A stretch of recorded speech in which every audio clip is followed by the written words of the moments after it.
તમને હજી એક એક્સપિરિયન્સ શેર કરવો હતો.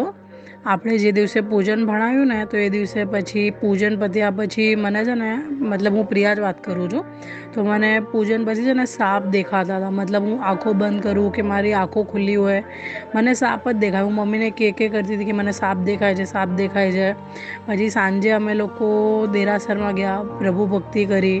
તો ત્યારે પણ મને પાર્શ્વનાથ ભગવાનના આગળ છે ને સાપ જે હોય ને એ બેઠા હોય એમ જ દેખાતું હતું. પછી મને ભાવનામાં મતલબ પ્રવેશ પણ આવ્યો માતાજીનો.